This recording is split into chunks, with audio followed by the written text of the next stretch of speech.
All right, guys, welcome back to the podcast. Santos and Marcus here. We are usually, it's Marcus and Santos, but I won putting league this time, so he's taking a back seat. I get to shine for 5 seconds because our guest today, the one and only Dan Brooks Wells, DBW from MVP. How you doing today, Dan? I'm doing great. Warm weather right now, so I can't complain. You know, Where are you? Are you Sorry, in, sorry, Buffalonians. are you in Lehigh Valley right now, or are you somewhere I warmer? am, yeah. Oh, It it's was just like warm. 50 degrees today. Yeah. Yeah, it it's was snowing awesome. today. yeah, it was definitely cold today, but it's warm inside and my putting was hot. Man, this is going to be a fun podcast today. I'm so down in the dumps about my putting, and this is so we can transition right into it unless you want to. Yeah, let's just have fun, man. Go ahead, yeah. All right, so we're amateurs. Dan's a professional. You may have seen him on Jomez before, but one time, and he played great. He was king of MVP socials, so you've seen him all Yeah. across the socials, seen him on the MVP But pages, Dan is seen a him on pro, disc golf. is what I'm saying. Yes. We're amateurs. Yes. Dan lives in an not equally cold, but an also cold weather climate. He lives in the Northeast. Yeah. It's still cold. So I'm in a putting struggles right now because I can't practice. It's snowing, and I don't have a basement or a garage or anything, and I don't want to go in the snow and practice. That doesn't feel like it's going to simulate my season. So, Right. and I'm in the middle of changing my putting, but that's beside the point. What do you do to keep loose and keep your form? Are you just good enough that you just instantly got it when you come back?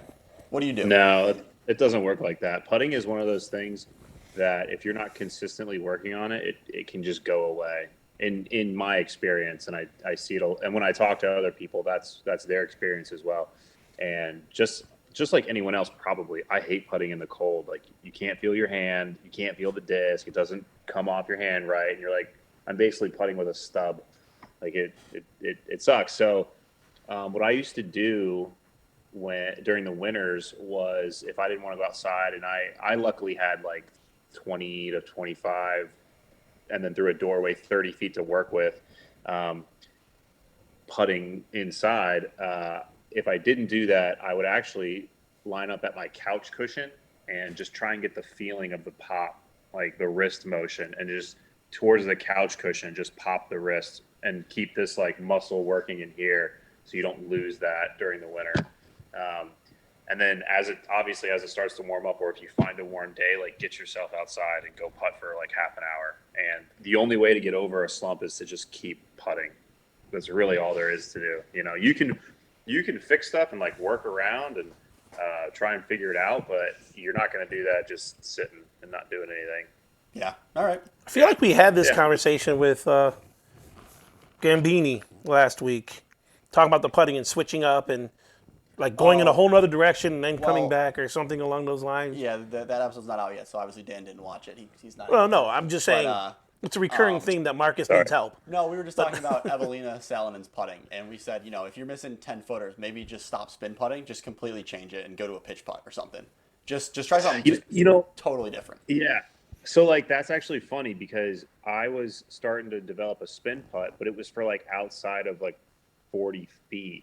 I inside the circle doing like the spush where it's kind of a combination. I was trying to develop like a spin so I didn't have to jump, and I could, like, if I'm from a knee, you just spin it. Yeah. But I would say, yeah, anything within like 15 feet, like push putting is way better, way more beneficial. Yeah. Yeah, I'm big on just just swing your arm one pendulum. Keep your elbow and your wrist almost locked and just swing your, pick one joint and swing it. So I just like, Right. in 15, 20 feet, I just swing my shoulder. Yeah. That's perfect. I mean, you want to eliminate those variables, and you said it. Pick one joint, and that's the main variable, right? Up and down. You're not really going to miss left and right if you do that. So you're absolutely right. This again, amateur hour, right? Disc golf amateur hour. We got a lot of amateurs that are actually following, commenting, and asking questions. I just want to rewind it just for a minute because, believe it or not, there are a couple who may not be really familiar with who you are. So if you just give them, your elevator pitch, give them your 2 minutes, how long you've been playing, how and why MVP, and then let everybody know about Gyro before Simon. Okay. All right, I'll try to do one at a time. So I have been playing disc golf since 2012. I started in the summer, and I actually got started because a friend ended up getting cancer, and he was home from school. So we would go every other week that he didn't have his treatment, his chemo, and he was feeling okay. We would go out and play a local course because he had played on the ultimate frisbee team, and a friend told him to try it, and I was like, yeah, I'll go hang out and do whatever. And we ended up loving it, and I loved it even more than he did. But like that's how I got started,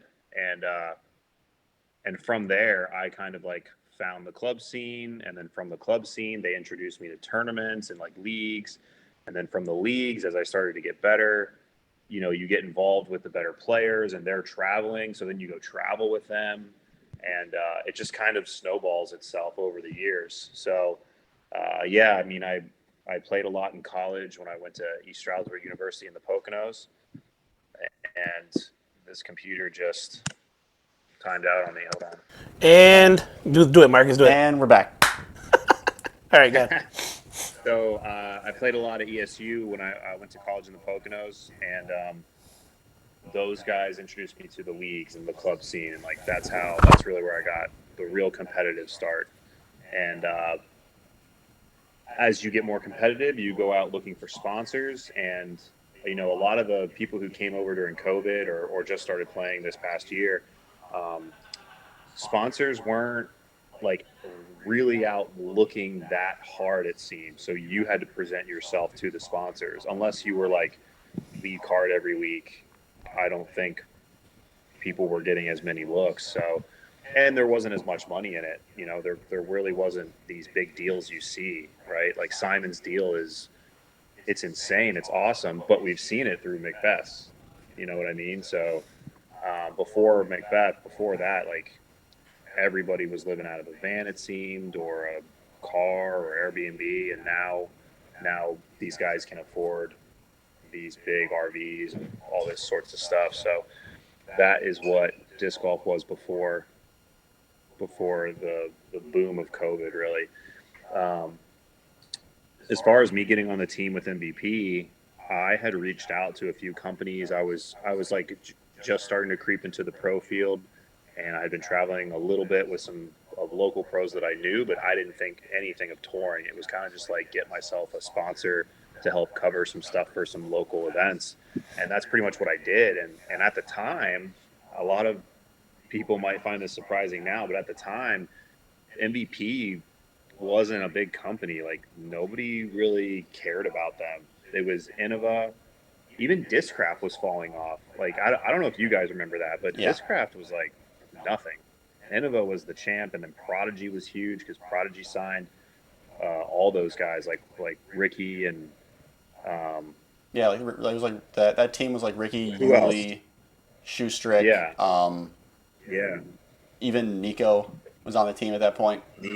Yeah, Nico, Cole. Like there was all these guys being signed, and everybody went there because they were giving out salaries. From what I heard, there was a big investor. I don't know for sure, That's but a I story think I there's a know big too. investor. Like, okay, they're handing out salaries, and everyone else was falling off by the wayside. So MVP was just kind of there, and no one really understood the technology, and um, people thought it was like a toy, like two different pieces of plastic, and it didn't get the credit it deserved, and now it finally is, and it's amazing to see. And um, I've always known it since it's one of the first companies I started throwing, and I was glad to go back to them when they decided they were going to pick me up. So yeah, I've been with them for about, I think this is my fifth year now, and I'm stoked. Like I wouldn't really care to be anywhere else, to be honest. They treat their players really well. So Sweet. did I miss anything? Nope, you Did I covered them not all. cover something? But Okay. let's just segue that right into you got a year coming up. We got some stuff going on. You want to tell us kind of how your plans adjust? And one of my favorite things here is we get to do this. We're gonna put up some links. Everybody puts their links down low, but we like to put our links up high. So we're gonna throw in a link here for you have a website for scheduling and coaching, and you got a lot Yeah, going on. So Yeah, I I think do. It's funny. I'm talking when I talk to Ashley about it. She's like, "We need to get you a a better schedule so you figure out what's going on. I feel like I'm talking to 50 different people at one time, but I'm excited. I'm excited for a different reason than I was 2 years ago and last year. Like the past 2 years, I toured. Last year was kind of a half a tour because of some injuries, and I kind of tried to play through it. And this year, I just decided I'm not going to play through my injuries. I'm going to really reset and heal myself. And I've kind of been doing that the past 3 months. I kind of disappeared from disc golf a little bit. I didn't play for about 2.5 months, and just hit the gym and trying to like get my back situated. And if I can do that throughout the year, I feel like I can have a decent chance of playing some tour events next year and actually performing. Because, I mean, if anyone out there has tried to play with injury, each shot is just a struggle, you know? So, this year I'm excited because of lessons and clinics. And last year I ran like 4 or 5 clinics. I came up to Buffalo with you guys, and you guys helped me run one, and that was a lot of fun. And that's the whole point. Is I love the community of it, right? Like the fun, and seeing someone understand what I'm telling them, and it clicks, and they send the disc farther than what they thought they could, or more accurate than they thought they could, in a more consistent line.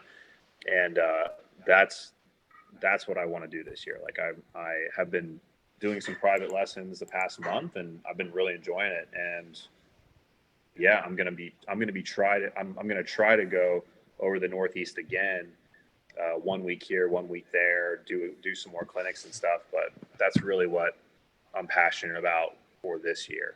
I am still going to play some events when my back can handle it. But Yeah. So Well, we're go ahead. let me add one thing here. Yeah. That this episode's going to come out on the 13th of February. So Dan's clinic, he would have just done one okay. on Saturday previous to this, and he has more clinics coming up. So I'll plug for you, help you plug that you've got more clinics coming up at Cosmic Disc Golf. Yeah. So actually, Cosmic is actually private lessons. It's one-on-ones. Yeah. Sorry, yes, I don't lessons. have the clinic. Right. I don't have the clinics like thought out yet, or like where they're going to be. I kind of have my system for my clinics, and then if there's anyone out there who has a club who would like me to come and run a clinic, it's pretty much a 3 or 4 hour thing, and there's prizes and throw offs, and it's just a lot of fun. So let me know. Yeah, he brings plenty of swag with him. Yeah. So that's what I was going to I say is tried. being amateurs, I don't want to say took advantage of, but being team members, last year we were in Vegas. We took a clinic with you, and we had that off at Sunset Park. Yeah, we're at Sunset Park for that. And I can say that at least myself, Sully, and Chris walked away like immediately better, just working on some of the mechanics that we talked about. It wasn't just like a shameless plug, like, oh, we know Dan and you should get less. Like, we've taken these clinics, okay? I personally took the one-on-one lesson at LVC. We played around together. And I can tell you that this man is patient. I am an amateur. I am at LVC, and I'm trying to do things that I should not be trying to do.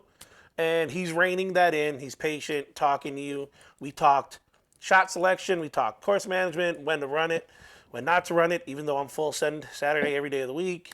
That's probably what frustrated him the most, and not being able to. But just from experience, I'm just telling you that from the amateur level, the clinics definitely help. Okay, but if you can get the time in for the one-on-one private lessons, you're definitely investing in yourself. You're not just helping Dan, you're investing in yourself, and you're gonna come out better if you do the homework. If you pay attention, Yeah. do the homework, and come back. Yes. Because Somebody didn't do the homework. I haven't had time. So I took a lesson with Dan at the end of the season last year. And Dan made me Yeah, so much I worse remember. immediately after by telling me things I was doing wrong. And then I started focusing on those things and trying to fix them. And as anyone that's worked on their form knows, you have to go back to go forward sometimes. You're You gonna get break worse down before what you you're get doing better. wrong, and then you really focus on that one thing for a while. You don't care where the shot goes. You care that you did the thing right. Yeah. Right. And people, film yourselves. Really film yourselves. You don't know what you're doing until you film yourself. I have people send me a video. It's not in slow motion. I can't slow it down. I can't really look at it. So it's like I'm just watching. I'm just watching. And it's hard to see stuff in real speed. So you got to be able to slow it down. You got to be able to look at each part. And then here's the other thing is you have to understand, like, if your elbow's here or your weight's here or your legs turned here, like, what is that doing to the shot? And that's one thing that I've studied over the past 3 years through trial and error. And I definitely got stuff wrong years ago. And you just, like, I've done a lot of studying myself, watching videos online and listening to other pros talk about it. And then I look at my own students and try and maybe use some of that mixed with what I think. And it's, again, trial and error. And either way, I've never had a student who didn't at least walk away getting better in some sort of form or having some sort of an epiphany of going like, oh yeah, I didn't realize I did that.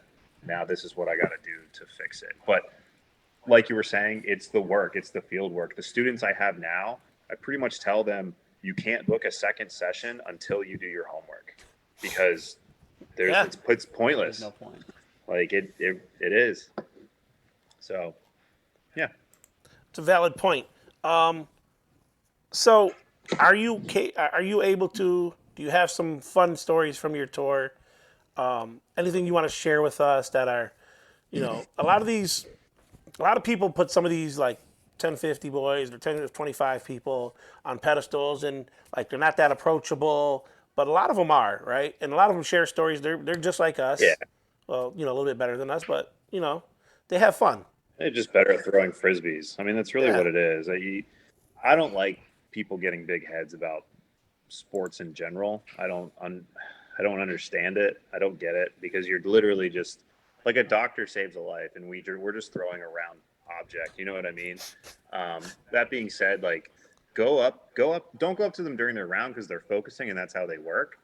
But go up to them and say hi. And if they're kind of a douche to you, then I guess that can be their personality. Like, I don't know. But I haven't had that experience. So I'd say, I've had people say to me like, oh, I didn't know whether or not I should come up to you. I'm like, every time, come say hi. Like we're here for everybody. We're here for the community. Like, what else are we doing? You know what I mean? So yeah, go say hi to people. Just don't do it during their round. That's all. Yeah. And do you have any fun stories of some of the pros that you spent some time with? Maybe they showed up or you showed up or something fun on one of these big horses? Or you could just tell us about your... I mean, it was always fun walk. I mean, not being a big arm myself, for a tour player, it was always fun. Like when I would go practice, walking up on like Ezra and Brody and Gibson and all those guys who can just throw a mile on like a huge crusher hole, and like they throw, and then I'd throw a shot and it'd be like 100 feet behind theirs, and it's still fine. Then you just like the disc comes out of their hand at like a different velocity and just like a different line. It's amazing to watch, and you try and copy it as best you can. But as far as like a funny story, I don't know if I have any funny stories about big pros, but the one time, you guys might remember this, the one time the guy I was touring with, Mike Carmen, I had lost my favorite nitro in the water at it was a tournament in Oregon or Washington, and there's just water everywhere. So anyway, it was raining, the disc slipped, and we went back to look for it in this water for about 30 to 40 minutes, and the women's card was finishing after the men. So we went back. They had finished the hole. So we jumped into the water, and the Disc Golf Network caught us in the water. And as a joke, I was like, Mike, let's go in with umbrellas. And then the umbrellas, it was raining, so it didn't make any sense. The umbrellas ended up helping because it took away all of the splashing of the water. We can kind of see in. But they called us out for having umbrellas on the live feed. So that was kind of cool. There was like memes going around about Good that. news for you. I have that picture, and we're going to put it on... We'll put it in here. We'll put it in here so the folks can see it. I got that picture. Yeah. It's a great picture. I'm still figuring out ways to put it on a disc. It's going to happen eventually. But it was one of the best things I've seen in a long time. Yeah, very reminiscent of the Eric Oakley in the pond at Ledgestone. Right. Yeah, fair enough. He was like creeping though. Like Yeah. he was Yeah. like I mean, that's what it kind of looked waiting. like with the umbrella. We I'm like, are waited you for guys everybody trying to to go hide? by. Like, it's Nah, we pouring weren't out. You're trying in the water. Like, to. umbrellas, I thought you guys were just trying to hide who you were, but it turned out being great. No, not at all. Not at all. All right. You go back into the water for your baby. That disc was my baby. I had to go get it. We didn't find it, so I'm I sorry lost to my hear baby. that. Yeah, I don't. All right. I mean, I have discs that mean something to me. I just don't have one that means enough to me yet to get wet. I don't. Like, Mm, I really did. I lost one here at Como. Like, my absolute go-to Hades, proto Hades that I died. Like, it was my one disc that I couldn't live without. It got wet. It got lost, and uh, damn, somebody. I hope they find it and call me, because I just wasn't willing to get wet yeah. for it. So I have my limits right now, but that's probably the one disc I would have gotten wet for. But I looked at the Como water and I just said it's not worth it. Just, Yeah, it depends. That Pacific was- Northwest water is a little cleaner than the Como Park Sting Yeah. water. Yeah, that's true. True. all right. But You get your disc back out of Como Park with a little smell on them. Oh yeah, yeah. little That's when you give stank. them to me to dye with the lotion dye, so you can get Yeah. that smell. In some of our group chats, right? What we like to talk about is a lot of people ask advice, and we share advice with each other. And one of the things you said that stuck, I think it was Sully, but I can't be certain, is somebody was playing with a lead and like didn't hold it, and they're like, I didn't know what to do. I cracked, and the best advice that you gave was you just don't know until you're in that position, right? You gain it from Yeah. experience. You have to be in that position to learn from that position, right? Right. So expand on that a little by telling us what it felt like to be, it was lead card at GMC? Lead card at GMC.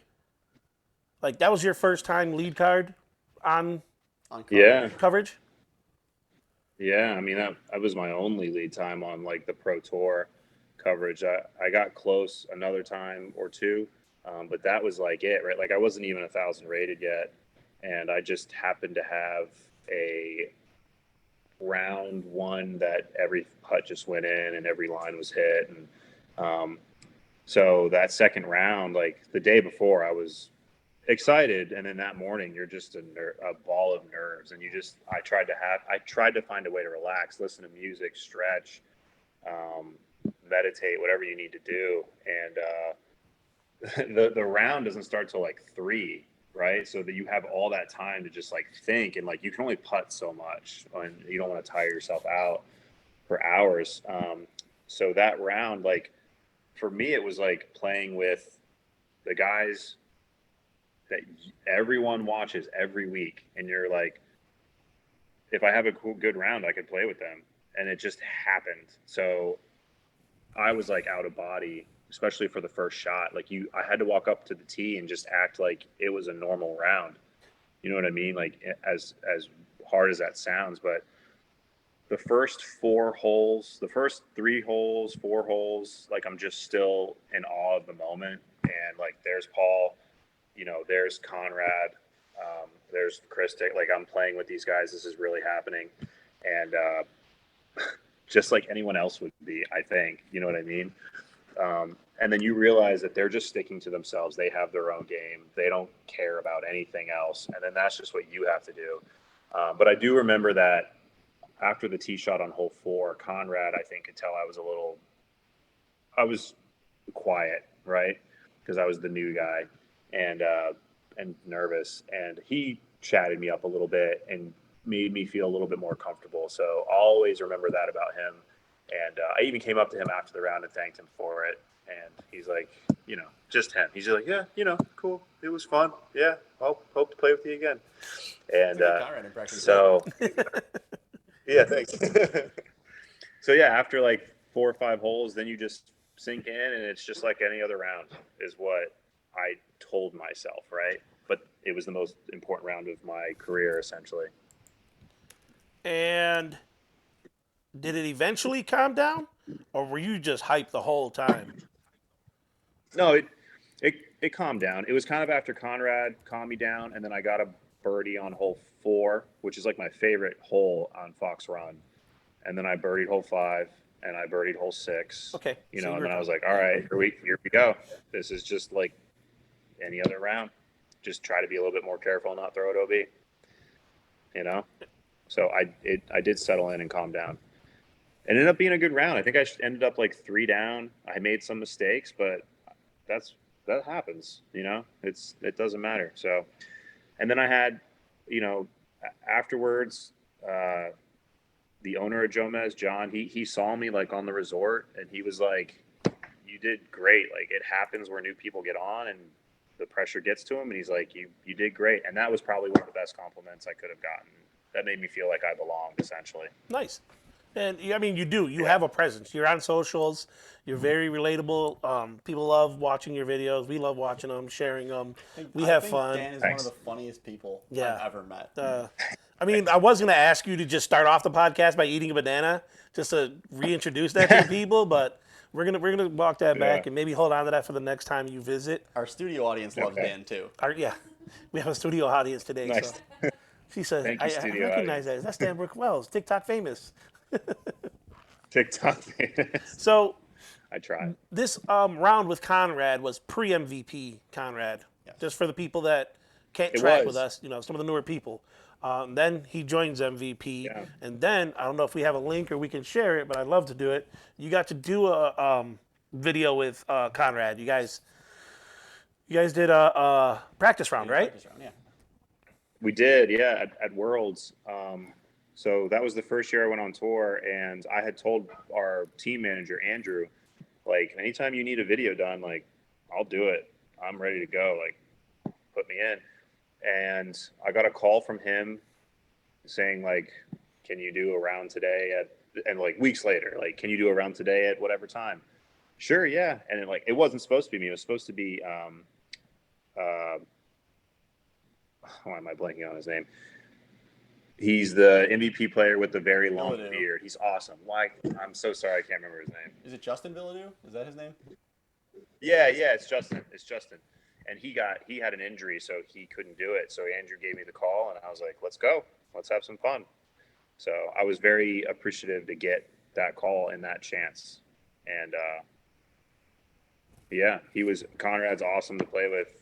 He was like exactly the same during the practice round as he was during the regular round, which is, I'm sure, not how everybody is. So it was And awesome. you said this was at Worlds, This was at Worlds. This was right before he won Worlds. right? So Yeah. how many other videos have you done with Conrad? Because we got to put this. We're doing the math now. Did you do another one? Just one other, because we did one other. It was 4 of us did it. Yeah. MVP Open with that year. Raven and I remember Yeah. that one. Yeah. See, Yeah, that was awesome. I think that's just too many people. I think we need another one with you and Conrad before the next Worlds. He needs it. You need it. We need it. I'm just saying it worked. You got away from the formula. Let's just do it again. I will say that. So during that round, I do remember hole 16, that island hole, the one where he actually won Worlds on. If you watch as we're walking down or we're like talking about the routes, we both look up at like the airspace he throws at and like, oh yeah, if you just like stall it out over this tree, it could be a good shot and land softly.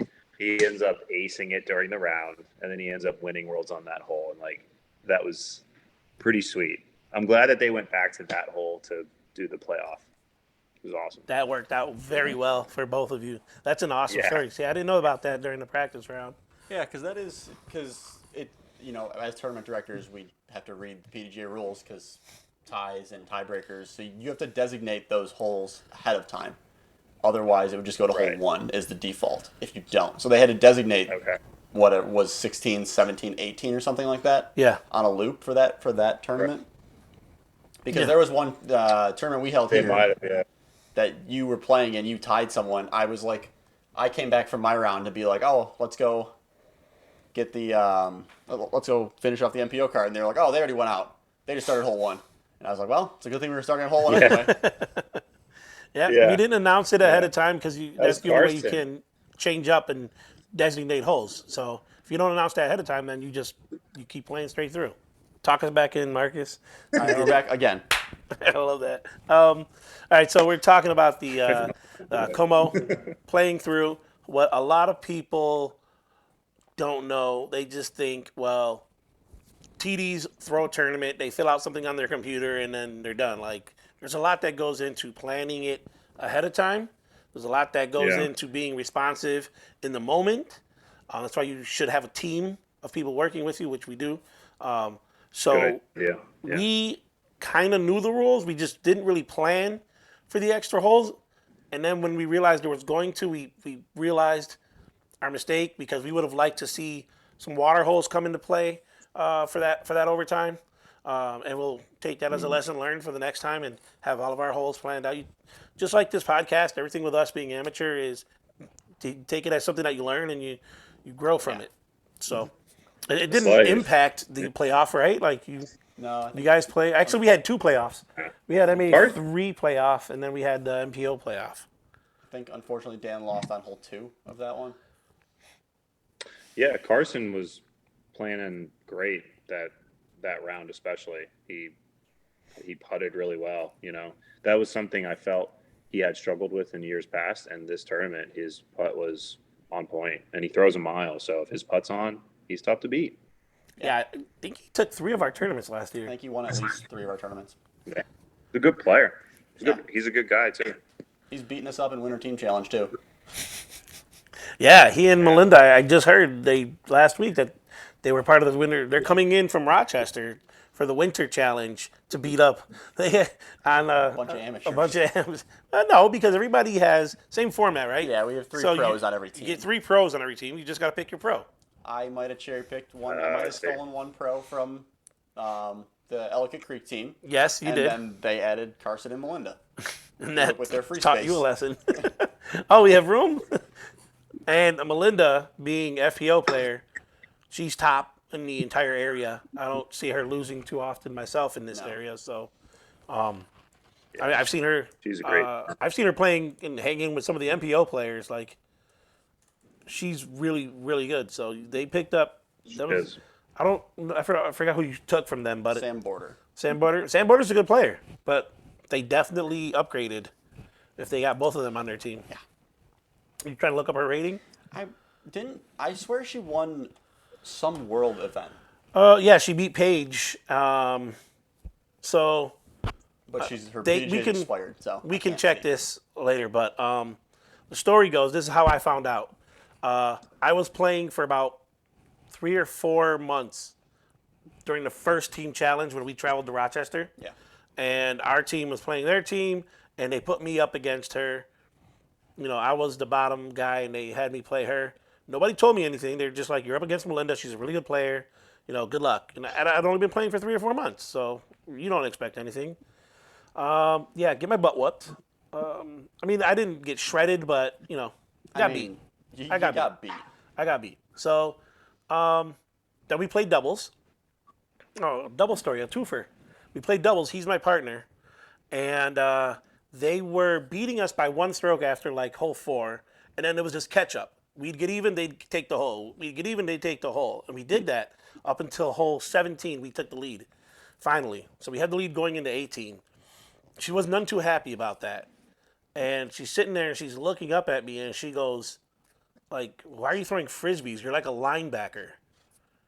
And Marcus, I didn't know what to say to that. I just looked at her and Marcus just chimes in right next to me. He was like, we're twins, right? Isn't it cool? No. The story went.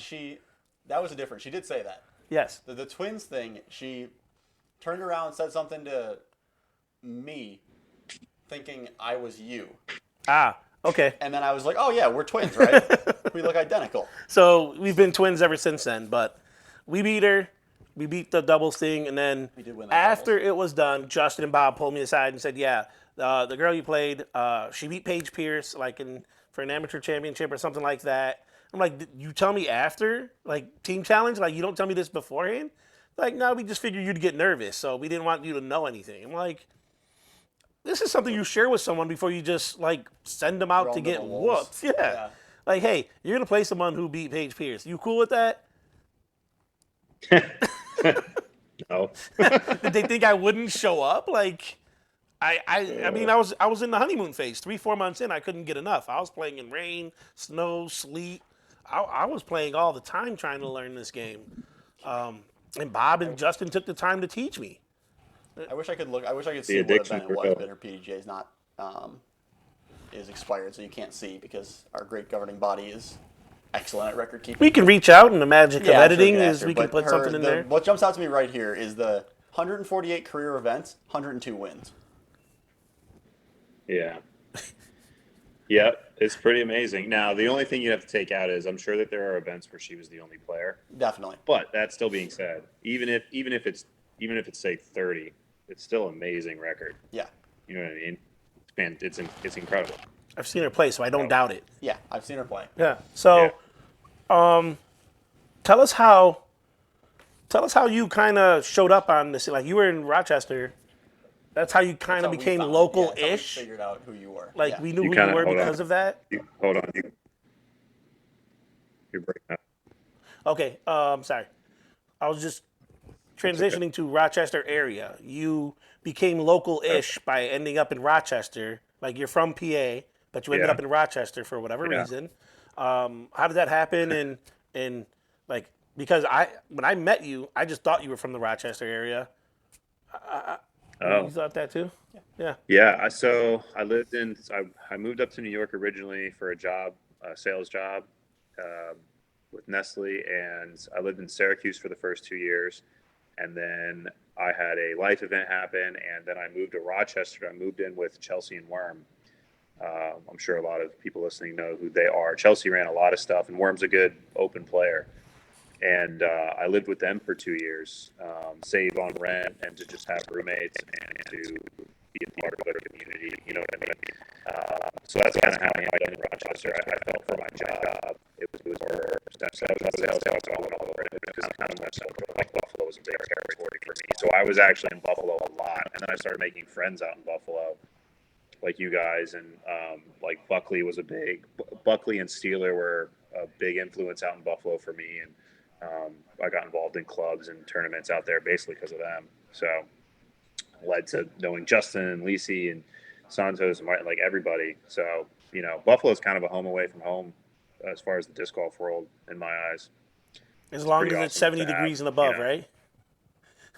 As long as it's, you know what, I can do 50. I can do 50. You really chimed in with the tundra I'm not thing, gonna- like it's an option. I'm sitting at home. It's 35 degrees, and I'm like, man, this sucks. And then I see on the news that Buffalo's getting hit with 6 feet of snow. I'm like, I'm glad I don't live up there anymore. It matters. Like, you're stuck in the house, and when it's cold like that, anywhere I get to where it hits 40, I'm in shorts. Like, I'm ready to play. Like, get me somewhere nice. Yeah. And there's only so much ribbon you can put on a disc. There's just 5 feet of snow. We still haven't found that. We talked about it in one of our other podcasts, I think, playing in the deep snow, but some good photos. We got to look for it. It's in episode 4. It is. Okay, so that's when I had my partner, little baby Gittins. Cool. He is all of 4 foot nothing, and we were in 4 feet of snow. So I had ribbons on my discs, and I had ribbons on my partner. I didn't want to lose him, but we had to play. It was a team challenge. We had to play. You just had him on like a rope. Where'd you go? I look over and I'm like, this is going to be amazing. And I see him just standing there. So I just, patted down, made myself a little seat next to him and just kind of like dropped next to him to get the more visual effect of how high that snow was, because we literally, we drove through whiteout. You guys are nuts. It was a whiteout. We just Yeah. were forced because the other team's captain would not extend and reschedule. That's ridiculous. That's super dangerous. I've only driven through a whiteout once, and luckily I had a hotel in Buffalo at the time. And while I was riding the elevator, the gentleman next to me said, "I live 5 miles away," and my wife said, "Get a hotel." And that told me how dangerous driving through a whiteout really was. So Yeah, the I don't kicker is agree he with didn't play. that captain. He had his team play, but he sat out, and he really gambled. Well, Like, he just wanted the easy win.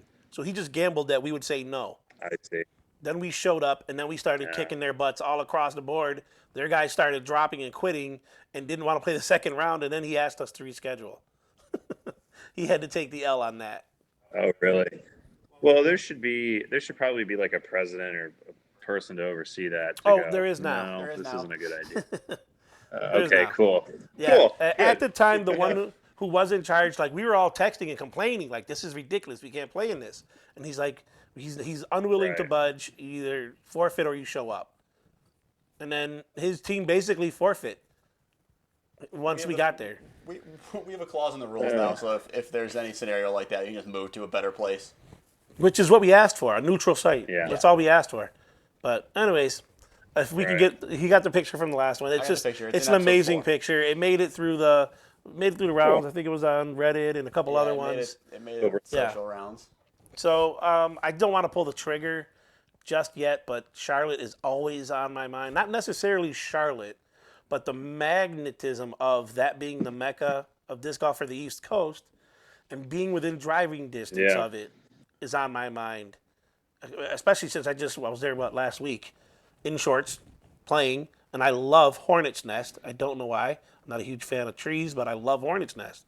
It's just it was love it was me pain. and the kid, right? And we're not playing necessarily gold layouts. He's just choosing which ones are better fun. So gold or blue, maybe white or something like that. But I hung with him for like 10 holes, and then I had a blow up hole. Really? And it was just downhill. Like it was like a par 3 that he circle two'd, and he can putt. And then I like 6 or 7'd it, and then it was just downhill from there. But just being able to play in those woods and hang with Yeah. him for any amount of time feels good. So you want to get back and try it a couple more. Bet. Yeah. How many times you played that course? Every single time I arrive in Charlotte, I've played it probably 8 to 10 times. Like I usually play it 10 times. as soon Okay. as I You got- arrive. So I take the 10-hour ride, I go right to the okay. park, and then whoever's there nice and rested kicks my butt, but I love playing it. It's the first one I want to make sure I get it in. This time I got some rest, Yeah. and I had Fair a enough. lot of work the day before. We played a doubles tournament where he beat us only by one Yeah. on the final hole, and it wasn't him that threw the shot. It was my other son, Jacob, which is amazing. I wish we would have recorded that. But yeah, I had amazing putts. I was making circle 2 putts. Everything was working. We were keeping up with Justin. We were tied on the final hole. So being able to play Wow. with him at Hornet's Nest, rested, I was like, I was feeling good about myself up until that hole. I think it was Yeah. 10. It was so That bad. one. It was just completely tree all the way to the right, tree to the left, tree. Like, that tree that's 8 feet in front of you that you have to miss, and it bounces back? It was one of those. Yeah. You mean the one Kept Jay hitting hit it. on the second shot at GMC on hole 1? Ouch. Ouch. Well, okay. Ouch. Yeah. Are you talking about the tournament I had? Yeah. So that happened, and I was like, oh no, here we go. But then I look back at it and I go, that could have kicked OB. It could have Yeah. been way worse. Yeah, and you got up and down for par. So I was like, all right, it's okay. And we got up and down. Didn't get up and down. But thanks for bringing that up. Yeah. That's Hey, no great. problem. I didn't get up and down. But like I said, I love Charlotte. I love what it, every course within 45 minutes an hour and everything that like it gives you fair in the woods, whether you got some really nice fairways that are open, tight woods, some open courses. Like it's so nice. I want to go down there, but not necessarily in Charlotte. So maybe South Carolina or even Georgia. I don't know. I just want to head back south and then be able to do this like year round. Not every weekend, but when I want to. And it's not this cold. Yeah. Yeah, I have right now, like I'm trying to book people for their second and third lessons, and I'm looking at these days, and I usually do them on Saturdays for some people, and like the next Saturday, the high is like 20. I'm like, never mind. Nobody wants to go do a lesson in 10-degree weather. I I'll don't want to have to deal with that. I'll throw in 20 degrees if it's not raining, snowing, and super windy. If it's just a cold 20 degrees, I've got hand warmers, and I'll do a short course. But that's pretty much my limit. And if it's really windy or raining or snow, I just, I'm over it now. Now I'm 3 or 4 years in, so I'm not that desperate to play. This guy needs to be. This guy needs practice because his putting is, woof. All right. I told you this is going to be the podcast. wrapping it up. No, Wrap this it is going to be up. the podcast Pack where I it in. shine. I won. I was absolutely killing it in putting. He was. And Marcus was absolutely trying to change something with his putting. He's a lofty putter. Marcus is always nose down, lofty. He's lefty. He's nose down, lofty, nice. And today he was throwing lasers at it and he was trying to adjust. So I knew if I had a good day, I could beat him. and we did. Yeah. So, Tracy. Like it's everyone versus We're wrapping up. No, Tracy. Look, Tracy deserves props. Tracy is. She has won more than half of our Yeah. events. Yeah. Okay, so she made it through the losers bracket, finds us in the championship. She has to beat us twice, and in the first match, it was over before it even started. It was like Yeah, they beat you. it was like 10-3, like just right off the bat. Yeah, because she I was on asked you, I was like, fire. hey, what's the score? And you're like, oh, it's 7-6. And I was like, what do you mean it's 7-6? Isn't it, should it be like 18-10? And he was like, no, the first match already ended. We're on the second one already. They fight like they just crushed us, and then we locked in for that final and we won. So Marcus threw a couple jabs in some of these where he's like, jabbing at me for not being that good of a putter or whatever, but it's getting better. And if I can take the opportunity to let the world know that I beat Marcus, I'm gonna take it, right? if I beat Dan Brooks Wells in a casual round, you don't think I'm gonna tell the world? If I beat him in a putting thing, you don't think I'm gonna tell the world? I know things happen, and I know you guys, have a bad day. Hold on. Ashley, Santos beat Marcus in putting league today. Pretty big deal. Everything is right in the world. It would happen, man. I beat Nate last week on Saturday at 5 below, and I let the world know I beat Nate. If I can do it, I know you guys have off days. Like Nate had an off day. His first drive went 70 feet to the right instead of straight. But I still take that as a win, right? The card don't care. No pictures on the scorecard. That's what I'm saying. Any given Sunday, right? That's what they say. Yeah, exactly. He shot even at Pinewoods. Yeah, that's hard. It's hard to shoot even at Pinewood. It was so it's a gimmicky. You only get 3 discs, 9 speed and above, and your putter, but no hole. 2 holes are like 300 feet. Yeah, every hole is like so you don't really. Every hole's like every hole's short, but so you're kind of. But you can't throw your putter off the tee pad. You can only use your putter inside circle 1. So if you were in circle 2, you're putting with a 9 speed or above. Oh, right? You can't even have a mid. Okay. Yeah, nope, 9 speed or above. So if your drive didn't get you inside circle 1, you're putting with a driver. And he had some yanks, man. I think that's better for AMs. He had some yanks. Much better for the amateurs. Yeah, hey. Yeah, that's how it goes. That's part of the game. Why is it better for the amateurs? Shouldn't the pros be better? But shouldn't the pros be better at using all their weapons? Because the pros don't throw drivers on 250-foot holes. Ouch. Normally. Ouch. That hurt. Normally. So you're saying I throw drivers on 250? Yeah. Shut up. You do. I don't know. For there you do. Does he? You tell me. No, I start off with a zone. I don't care what you throw Pinewoods. I'm telling you right now. Zone. A zone. Hole 3 coming out is a pyro. Forehand. Forehand pyro. Why should it be a zone? It's a forehand pyro. It's so short. It's a forehand. All right. The zone's a shorter pyro. Zone, pyro, hex. All my mids, by the way, are MVP. I just realized that the other day. All of mine were before I switched to Gateway. Then a hex on 5, 6, 7, 8 is the echo, but because of the weather, it's really slippery, and I can't get a good grip on it. It's not comfortable for me right now, so I switched that out to another mid. And then it's a putter on 9, forehand pyro on 10. No, it's all getting cut. I'm telling you right now, I'm an amateur, and I'm not throwing drivers on them I don't even yet. know these holes. I've never been to Pinewood. I'm just telling you. So pyro going in, another putter. Okay, I do throw a driver. I throw a driver on 12. What's the sky one? Yeah, okay. Yeah, it's a Spike Heiser on. It's a Spike Heiser, so that's why I use a driver. And I use a driver on 18. I just mean the pros need to calm it down way more. I feel for those holes. Yeah. I don't even. All right, well, we'll see. A 9 speed. I guess the fireball challenge. I'm throwing down the gauntlet right now. I have one. Anyway. When you come for BFDO or whatever it is, you're gonna play at Pinewoods, and we'll see what happens. I'll let you choose the disc speed. Yeah. Let's do it. Let's film it. We're gonna film it. Absolutely, we'll film it. All right, let's go. Oh, you know what? Okay, before we close everything out, I did remember we have the Las Vegas footage still. We just never edited it. Oh. So remember when we made you guys throw with Lisi's discs and Justin had super class discs only? We still have that. Yeah. So maybe we just Look we'll for get that we'll get look that for out to soon. come out soon. We'll get that out soon. And then when you come up here for one of these tournaments, we'll do something rush. like that again. Because I don't want to spoil it, but there does need to be a part 2. Yeah. 'cause, So- yeah, we do need a part 2. Okay. We do need a part 2. I don't know if we can get Justin here, but I'm definitely We'll want to find an record. equal pro. I want to record. Oh, just so you know, I don't have to beat you at Pinewoods. I just have to be within like 2 or 3 strokes. It counts as a win for me. Is that what it is? Oh, is that You play that the handicap goalposts stuff? are just way over here now? I'm just saying, his rating to my rating means he's 17 strokes better.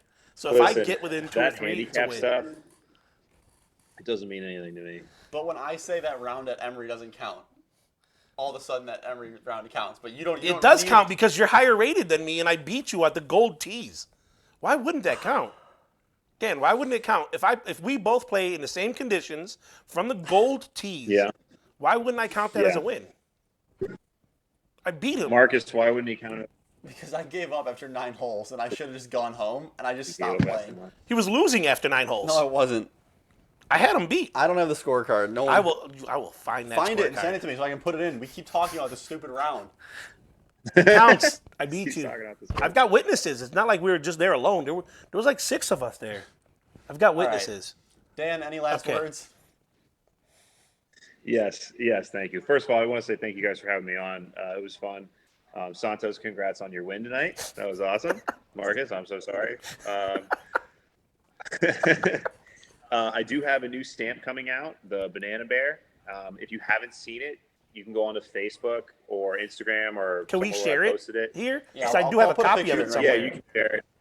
Go for it. Yeah, share it. If you don't mind giving me a follow on Facebook or on Instagram or something like that, Oh, it just absolutely. really helps out for everything.